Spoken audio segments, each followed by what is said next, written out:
Hello everyone, আসসালামু আলাইকুম। আমার তকুলানি তো একটা পাখি বেবি। তো আমার তকুলানির পাখির বাসা দেখেছেন? আগে তো ওরা সোফায় ঘুমাতো, এখন হচ্ছে এইখানটাই। আমি ভাবলাম একটু ঠান্ডা পড়ছে, ওই বক্সটার মধ্যে একটু বিছানা করে রাখি।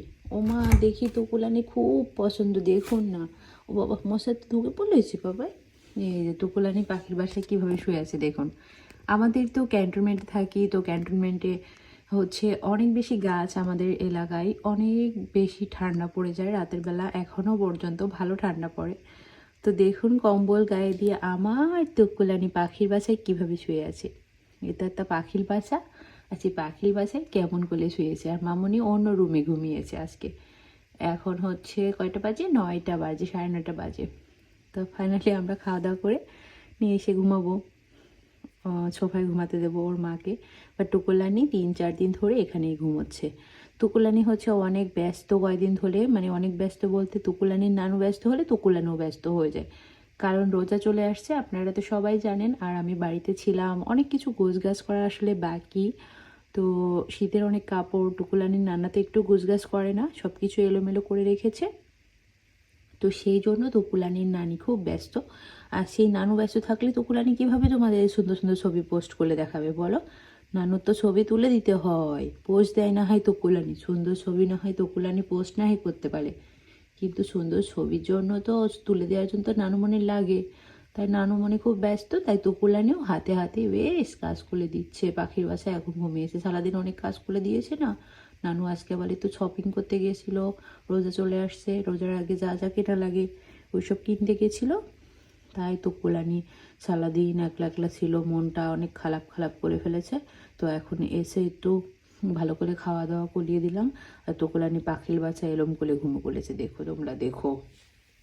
আমার তকুলানি পাখির বাসায় এই যে এইভাবে পাখির বাসায় ঘুমায় আমার তকুলানি, এভাবে। এই যে কম্বল টম্বল দিয়ে একবেলে মুলু মুলু করে দিয়েছি, আর তকুলানি পাখির বাসায় ঘুমো বলেছে।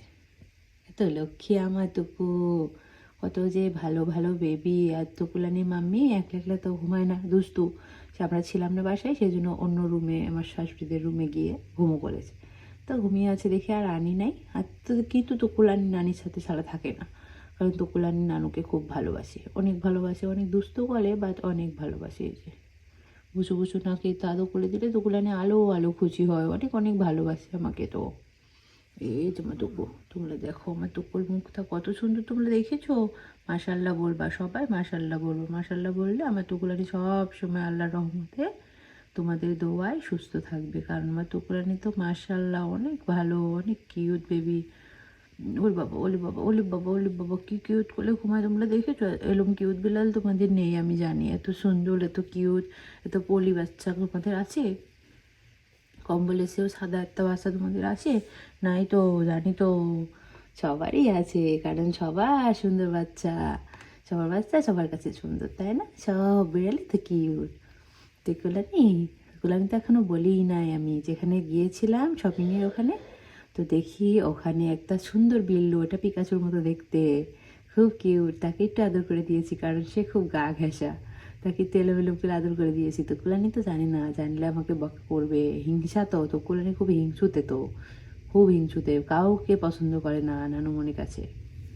শুধু তো কুলানির লাগবে, নানুর একলা একলা নানুকে লাগবে, আর কাউকে পছন্দ করবে না। আমার টুকু তো অনেক ভালো, তো অনেক সুন্দর বাচ্চা, তো সেই জন্য একটু আদর করে দিলে খুব ভালো লাগে। আচ্ছা, সবাই ঘুমো গেলো, আমার তো কুলানো ঘুম করছে। আল্লাহ হাফেজ, বাই বাই, টাটা।